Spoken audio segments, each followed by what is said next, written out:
listening to the Savvy Musician Show with Leah McHenry, and this is your secret weapon for success in the new music industry.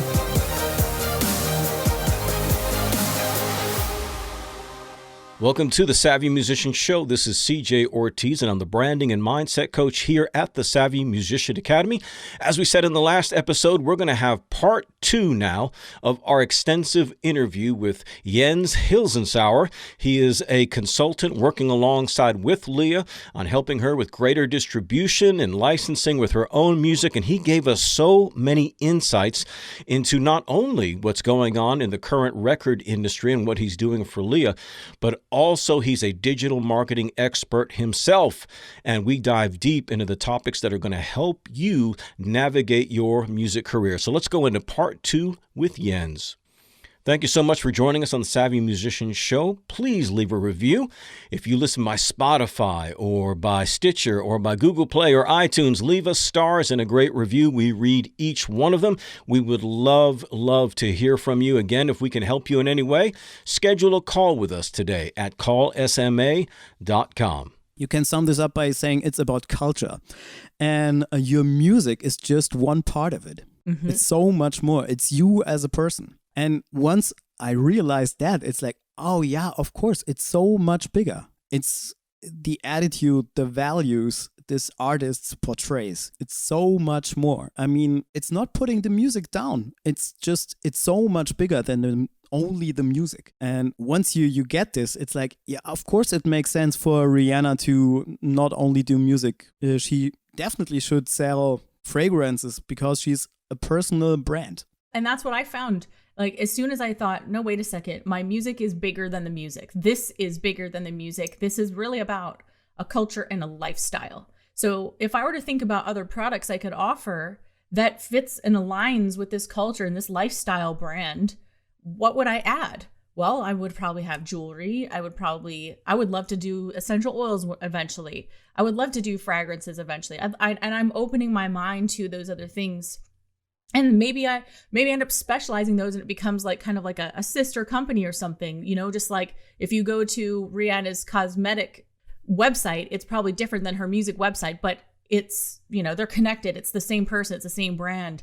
So it opens up a whole new world when you start thinking about that and how that aligns with just the culture, the brand, and then the people, and they're like you. And I find it's going to attract people that I would actually hang out with. That's cool. And you should view your fans that way. Can you tell us a little more about what you see happening in the labels and some of these companies in terms of like, where are they at in their digital marketing? Like we talked about, some of them don't even have pixels on their website. They're still going the traditional route of radio only. I was just in Nashville and at a conference with my dear friend, Brett Manning, such a good friend of mine. And I was there and I met and was on a panel with some of these traditional record label guys. And it was like, I felt like it was like oil and water. I was the oil, they were the water, vice versa, because they're talking about radio. They're talking about how you just need to have a hit song. And we're talking to a group of songwriters and I'm thinking, I don't think anybody in this room is going to come up with a hit. None of these people are going to end up on the radio. None of them fit into this paradigm that they're talking about. And so it just made me realize how different these approaches really are. And why do they still believe in them so heartily? Is it just because it's what they've always done? Like, how come they're not with the times? I think the record business side of the music business was always reluctant to change. I mean, the world was gonna end when the cassette was invented. People could suddenly record the radio. Right, it was like the streaming of the time. Yeah, and then it was streaming. So I think innovation, unfortunately, never came from the inside. I mean, even today, all the big majors bought into Spotify. And I mean, in the early 2000s, they were more interested in suing music fans for illegally downloading stuff than in finding a solution for them to buy the music they like, you know? Basically, the music industry made Apple rich because they let Apple invent iTunes. So you can download the song you like, and you don't have to buy the album of 15 songs you only like one of. Right. And it's like, yeah, we rather sue music fans instead of finding a solution to actually market to the fan. I think it's maybe a system immanent problem. And one sentence I hear really a lot is, we always did it this way. And it's like, yeah, and it never really worked. So why aren't you changing? And I think now at this point in time, with budgets getting smaller and smaller and smaller, I mean, even production budgets, the labels will change, definitely. And a lot of them are on their way, because they only have two options now. It's either die, a slow, painful death, or change and go with the times and find solutions. So you're saying they need to go through Savvy Musician Academy? Actually, that's what I'm saying. Yeah, I already told you that's where I see Savvy Musician Academy going. Instead of like, it's not musicians against labels. No, we all want the same thing. We want artists to be heard, great music to be heard, and profitable. And profitable for all people involved. So we basically want the same thing. And I'm always for some form of collaboration and figuring out a way to move things forward. And the musician industry mill is on a slow grind, but I think it's accelerating at the time. I see a lot of new startups, a lot of new indie labels having great successes with doing and running things differently. So after time, I think majors will follow, definitely. Yeah, I think that's an important point, because they have to adapt or die. Yeah. Right. Yeah. And obviously, if they're capitalist driven, they're going to do what they can to adapt. They'll hire the people who know. They don't know themselves. They'll find the people who do. Yeah. Which is going to be good for the Savvy Musician Academy, because we've talked about plans we're going to do down the road, publishing, we'll get into the written word and other things, to be that brain trust for whoever. Yeah. Like I said, we want that to be, as you just described it, the preservation of the art of music and what it does for society. God forbid we ever lose that, just because of things that are business related and what have you. You said something earlier when you're talking about the brand awareness, and which is so imperative as a thrust and a primary tenet of the Savvy Musician approach to things. And you brought up Starbucks, and then also the big name brands like AC/DC, Metallica, Taylor Swift, that they have much, much more brand equity than they ever reaped. Now, we can all criticize the Taylor Swifts and the Metallicas for being ultra rich, but they could be 4 or 5 times that wealthy, because the labels had exploited so much of their brand equity. And then, I'm glad you mentioned Starbucks, because, I said earlier that I had spoken in Detroit recently, and I use the Starbucks as an example just to talk about the difference between marketing and advertising, because people think advertising instead of marketing, or they confuse the terms. They think they're just they're synonymous terms, and they're not. They're completely different.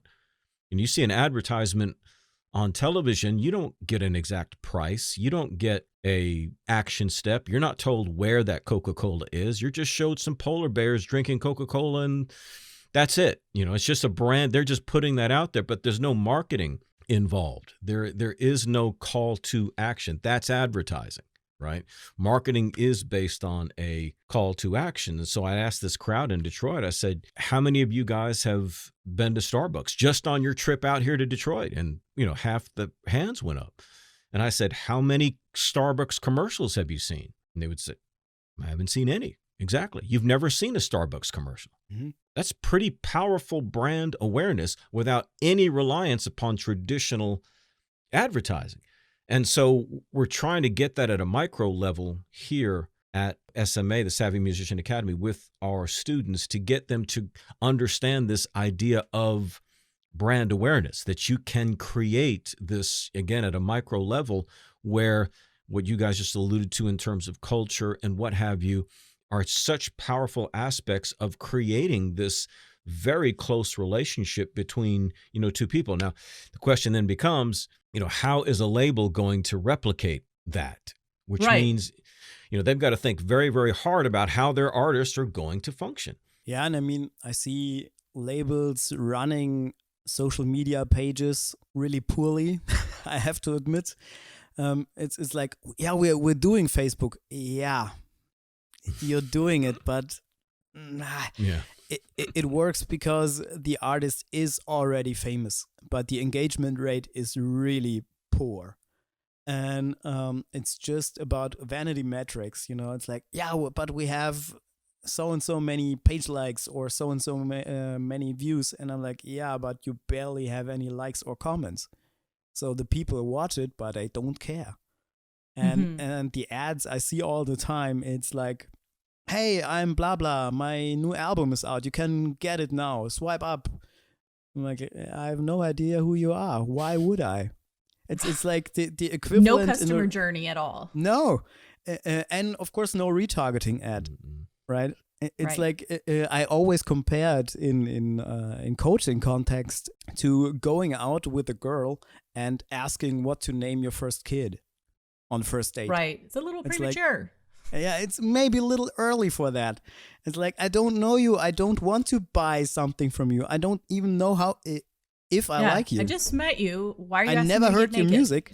Yeah, I just saw a video from you on Instagram telling me to buy or stream or whatever your new album. Or like, I have no idea what your music sounds like. Show me a song.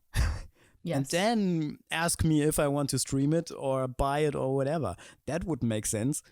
And I think that's why a lot of musicians are frustrated too with social media, because they think, oh, I read this blog from Music Magazine X or company XYZ that offers a blog for musicians, and then it's like, yeah, you should have a Facebook presence and maybe run an ad and advertise your album. And it's like, yeah, the problem is in not the doing, it's the how and the sequence and progression of the relationship.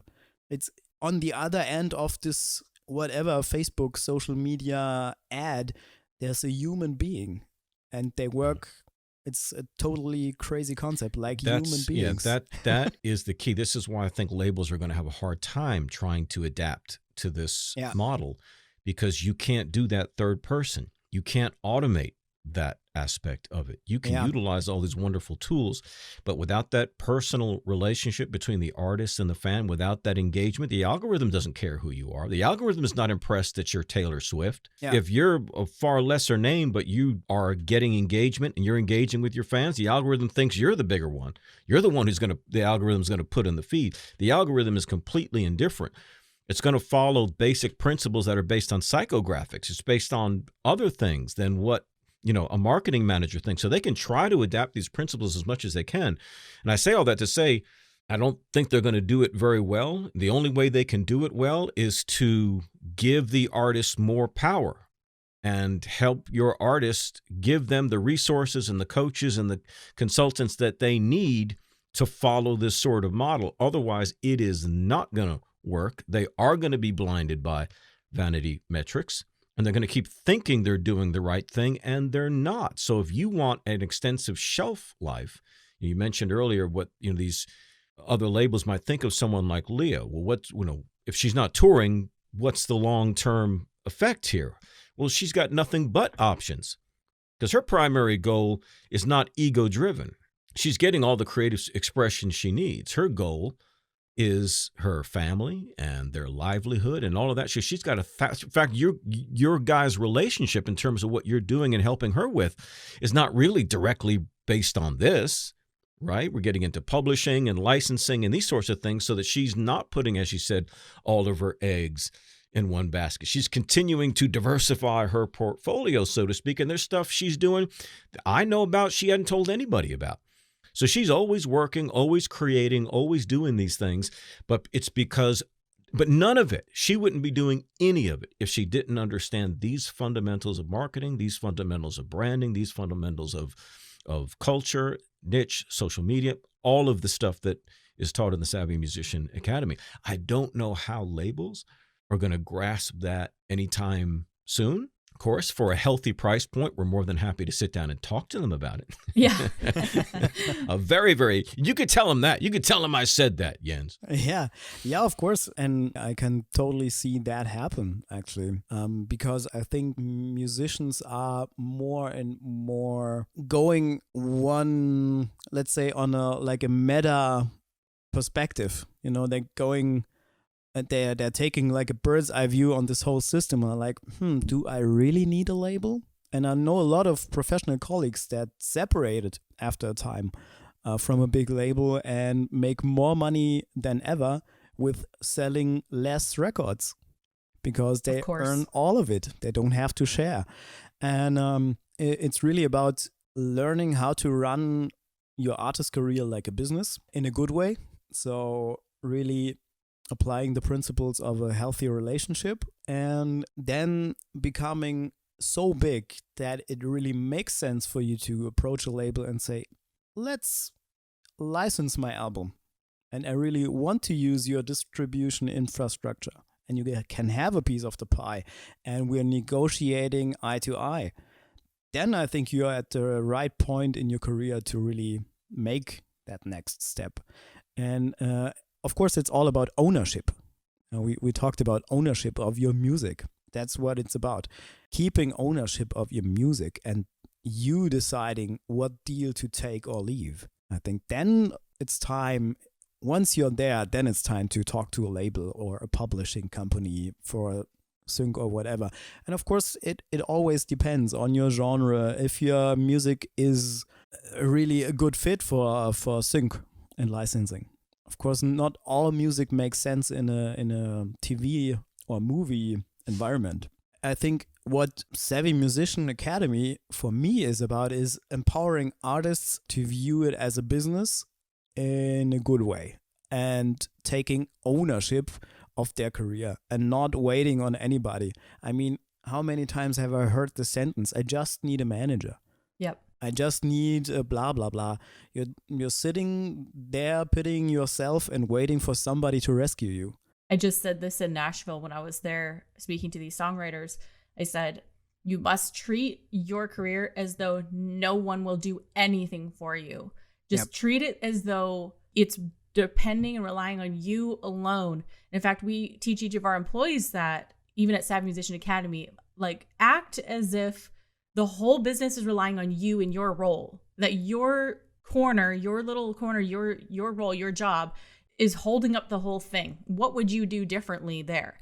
And so you ask yourself the same thing. What would you do if absolutely nobody was going to help you in your career? It was all on you to make or break it. What would you do? What would you learn? What were the skills you would need to acquire to make that work? That's how I live my life. And I have so much to learn. Now, I'm not saying don't delegate and don't outsource things like that, but I'm taking ownership of it first and then assessing the situation. I'm not waiting for a manager to tell me what to do. I'm not waiting for anybody else to tell me what to do. I educate myself and then decide. So that's such a key thing, I think. Yeah, you can either wait for the life to happen, right? Or you can make that life happen. Jens, you shared with me a statistic recently about I want you to share this with our audience because I think they will be astounded about what a typical deal looks like with Spotify with these majors. Can you share that? And how you were taken aback by it as well, in regards to split, what the major artists typically get. Are we allowed to talk about that? Let's maybe make it a little more general. Yeah, completely general. Yeah, like what is normal? A lot of artists, especially in the old generation, from that started like 20, 30 years ago when streaming wasn't even on people's creative minds. Back then, they signed contracts that already said, if something like streaming is going to happen, you'll only get, let's say, 10 to 15%. And today, a lot of people still agree to those terms or even sign away their complete streaming income, which is crazy. So is this why we're hearing so many artists say such bad things? I mean, I know they don't like the actual streaming rates, like the rates they're getting paid. They don't like that, but then it makes it obviously a lot worse if they're only seeing a tiny percentage of it. Yeah, I think most of the mainstream artists are only seeing a tiny percentage. So, they could make a lot more. And people always forget that you have two kinds of royalties involved. You have the publishing and the mechanical royalties. And a lot of distributors only collect one of those two. So they're leaving money on the table there, and then people sign bad deals and give away a lot of their streaming income, which is totally stupid because if you think about it, let's say if 10 years in the future, the streaming platforms have really penetrated all markets, and let's say a typical household pays a yearly streaming fee, all artists would be incredibly rich just from streaming. And over the course of a lifetime, once the market penetration is bigger and the distribution models between artists and streaming platforms evolve, I think in the future, artists will love streaming actually.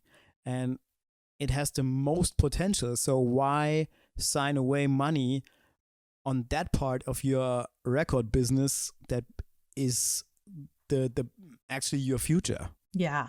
That doesn't make sense at all. And of course, in old contracts, more than 80% of mainstream artists, most of the bands that don't make the top 20 never make $1 of their record sales or streams. Oh. Not one. It all goes back to production. Oh my goodness. Which is just insane. So, record labels alone, right?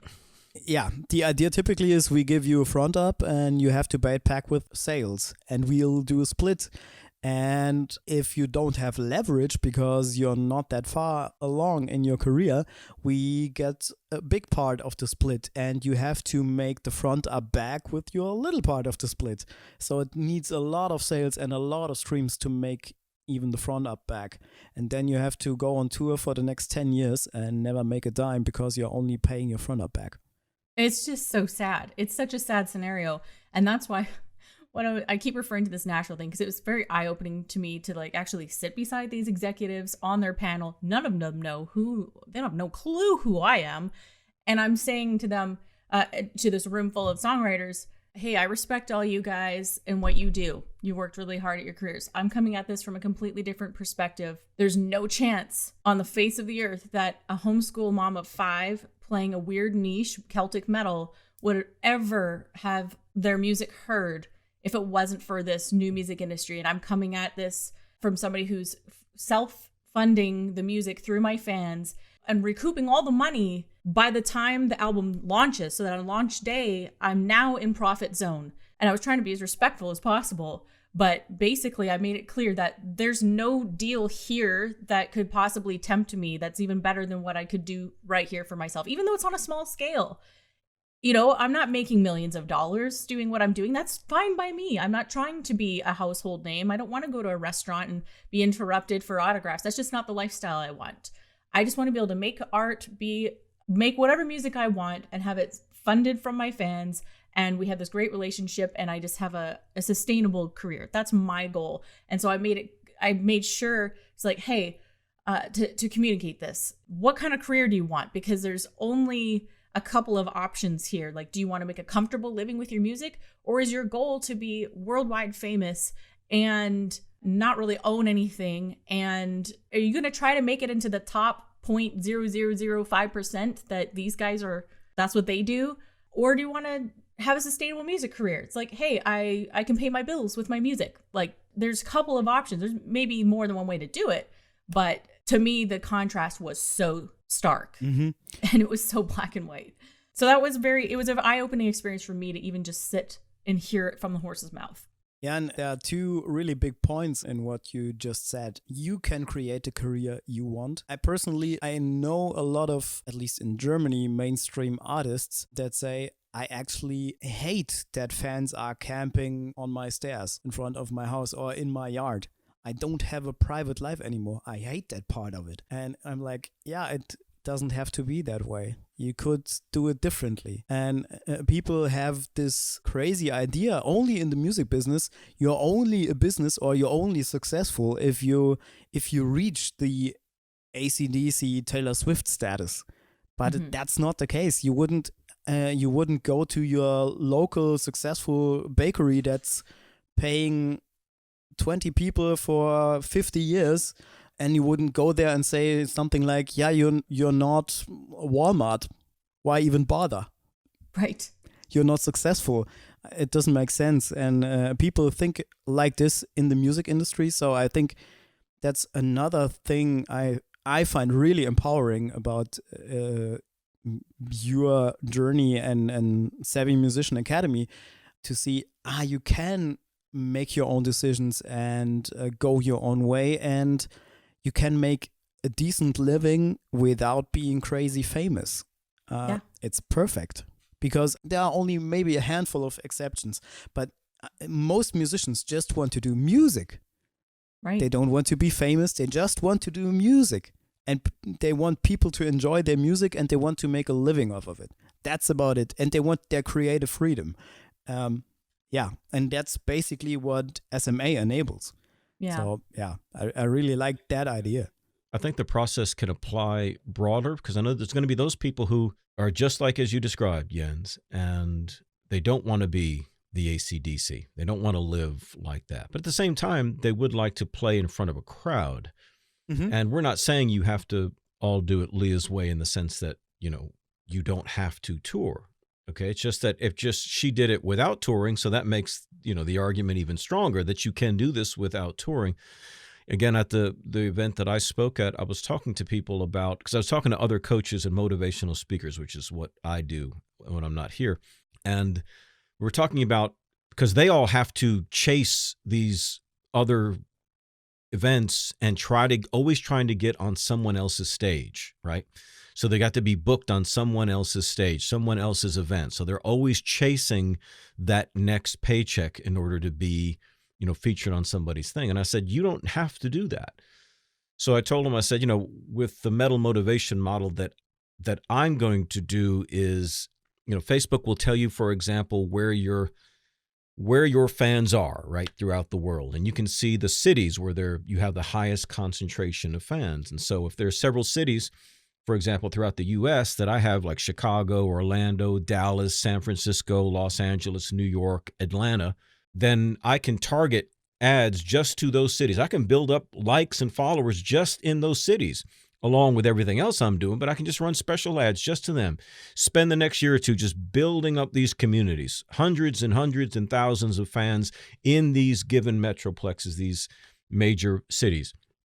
And then I can have all the events I want to have.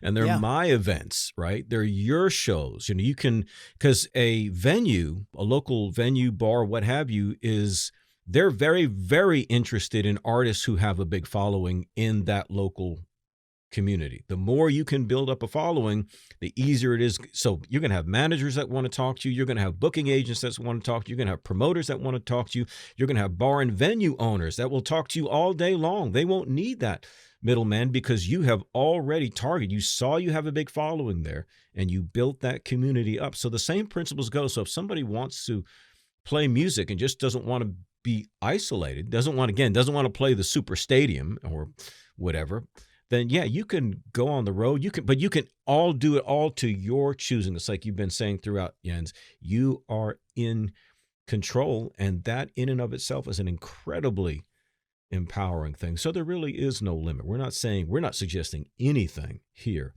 that has limitations. No, it's as much as you want to dream, man. The principles still apply. Yeah, and I mean, that's the crazy thing. I'm waiting on the day Leah goes on tour. It'll be a castle tour, by the way. Yeah. Yeah, that sounds awesome. I want to plan this out, and Jens, you're going to help me with this. We'll orchestrate it. It'll be like an experience, right? Where we have a feast first. Definitely. And I mean, there are so many castles in Germany, so you have to do one leg in Central Europe. Exactly. Of course. And and that's what I really like. It's like, oh yeah, I would like to go on tour, make a tour happen in castles. Mm-hmm. You know, in the traditional business, would be like, yeah, but how do we get people inside castles? Typically, we don't do concerts there. Don't you want to? You could have an opening slot on a festival, and it's like, no, we don't want an opening slot. We already have a following. We're just going to sell tickets, and people will come. That's right. That's it. So people spend a ton of money to go on these, cruises, these music festival cruises. I'll just make mine a big, like a Renaissance fair kind of an experience. Only it'll be like a feast and a concert, and we hang out and drink mead or something. I don't know. Yeah, sounds great. I really like this idea, and I see it more and more. You know, I know a surf rock band. They do like 60s instrumental surf guitar music, and they host small events. There's they have a barber who travels with them, who cuts people's hair and beards, and oh my, they have this little flea market for vintage vinyl and stuff from old surf bands. So it's basically a whole event about that culture of surf music. That's so the culture. And that even reminds me, one of our elite students, Daniel Coates, that we've done a podcast with him. He recently did really well talking about selling tickets and stuff using the principles that we teach in SMA, just with ads only. He applied it to Eventbrite tickets. And he said during these shows, and they did like 20,000 Australian dollars or something in, I think it was 5 shows over 8 days, something like that. And they've created their own jewelry. They've created like I don't know if they're handcrafted or something like that. They create their own like necklaces and stuff that has a special pendant. That's their new logo, their band logo. And they said it actually outsold all their music at these events. So I'm just like, that's it, guys. It's about diversifying. It's about like adding, it is bigger than just the music. This is a culture. This is a lifestyle. Like you got to think that way. And so he's having great success with that, doing very well. So I just think that it seems to me like the majority of musicians right now are not even awake to this reality yet. They're not even awake. They're still sleeping. They don't understand it. And that's why we do what we do here. And that's why I'm having guests like you here, because you're seeing it, you get it, but so many don't. And so this is the whole mission. And the more people we can kind of gather around to try and wake people up to this fact, I think the better and quicker musicians will find so much more satisfaction and become profitable. Yeah, and I mean, doesn't it sound exciting to quit your shitty day job and do music full time, even if you are a mom of 5? Yeah. You know, and if you decide to go on tour, it's possible on your own terms. I mean, I can't imagine something better. Yeah, there isn't. So, yeah. Crowdfund your album, like build up the audience, crowdfund it. So, whether you do it, you get the money beforehand, before recording, or you make the album, then recoup your costs. That's what I've been doing. It's more work. And yes, it's a learning curve. And I think this is the part we have to get people over. This barrier. I think this is an obstacle for them. They go, oh, but I gotta learn all this stuff. I have to learn digital marketing. I have to learn all this techie. Like I'm not techie. I hear that a lot. I'm not either. But it's like you know how to use your smartphone, don't you? Like, did you learn everything about your smartphone in one day? Probably not. It took a while. There's always a learning curve. Yeah, you're not tacky, but you have like 50 guitar pedals on your board. Yeah, yeah. Those kinds of people. Yeah, but I'm not into this tech stuff. Yeah. You're a liar. It's just an excuse. Yeah, it's just an excuse. And I mean, marketing is so creative. Totally. That's another fun thing too. And once you realize that there's a good way to do it and a bad way to do it, and you do it the right way, it's really fun and not pushy, non-intrusive. You're just doing the right thing in the right order. And then it really is fun because you can reach people that are like-minded to you. And I know not so many is an exaggeration, but I know more and more bands I see that really are more and more indie or running their own label on their own terms like you are, and they love it, you know. There's a friend of mine. He's a son of a famous German polka brass band music playing father, which is really traditional and oompa. And then he's playing in a hip hop band. And wow. He's an incredible player, but people give him a lot of shit for. The hip hop guys are like, why are you doing this oompa stuff? And the other guys are like, why are you doing hip hop? And now it's like, I'm doing it on my own terms. And actually there are a lot of fans who like it and they see the connection. And so I think those little boxes and drawers we put ourselves in are only limiting.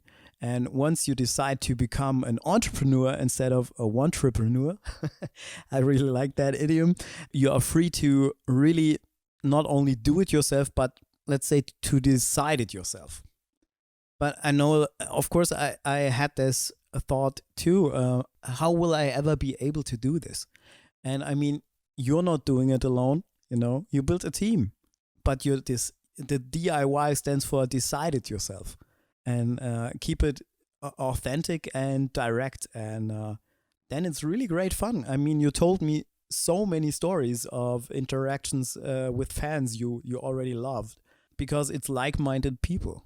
And that's, I mean, isn't that the coolest thing? You know, sharing your music with people you maybe even become friends with. Yeah. One band I'm playing in, the front singer, he invited a few fans to his birthday because they became friends over the years, which is so cool.